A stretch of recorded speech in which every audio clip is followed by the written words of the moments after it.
The functions that we add to our calculator are found under the Info drop-down menu, Immediate Mode, CAS Variables.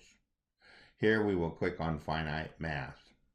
The free and light do not have finance options, so what we have done is add these four functions to our calculator. Shown over here in our calculator is the simple interest formula and the compound interest formula, which we have already added.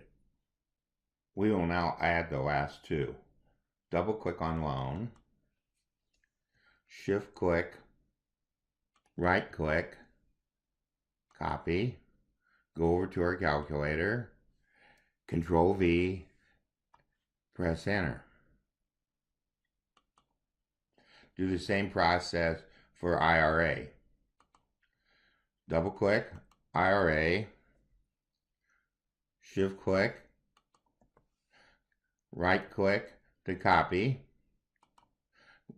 move over to our calculator, Control V, press enter. Looking at our calculator, we can see that these formulas are quite complex. We will use Onenote to discuss these formulas and their applications.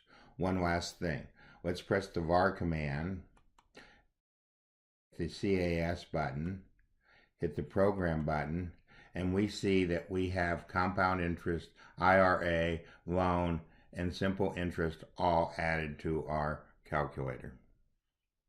We start our finite math lesson on finance by looking at simple interest. Simple interest is equal to principal times rate times time. The amount of money over a period of time is equal to the principal plus the interest, so this is equal to principal plus principal times rate times time. If we highlight this expression, click the math button, we end up with P plus P over RT in the math assistant. If we select factor, we end up with P times RT plus 1. Normally, we write this reversed, write 1 plus RT. Let's rearrange our formulas and take a look at the two major problems that we can have for simple interest. One is to figure out what the amount is when we have principal, and the other one is to figure out what the principal is when we have an amount. To solve these in Onenote, we switch to our draw window, highlight the first item, and press the math button. What we have shown over here is highlighting the second item and press the math button. Each one of these allows us to solve for the variable and show the steps. So what we have done is copied the steps over to our window. Now we open up our HP Prime and solve the equation. First thing we want to do is clear out the calculator.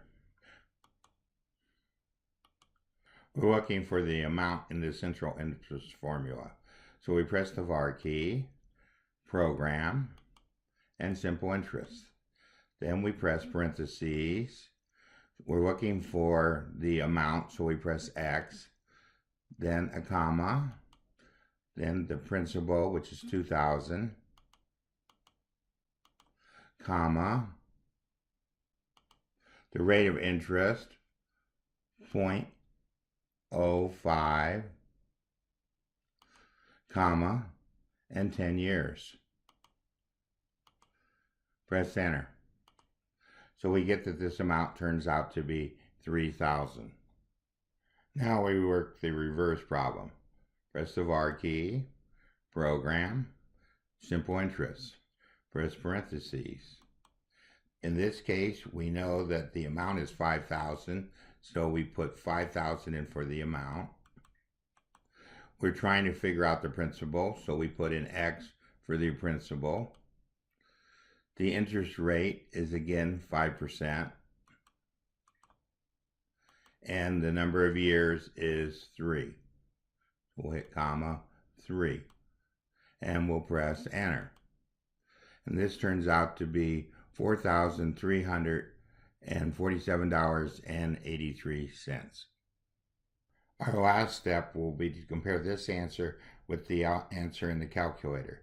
The home key works the best for converting between fractions and decimals, so we'll switch over to home mode. We'll put in the number here, which is 100,000 divided by 23. So we'll put in 100,000, 3 more zeros.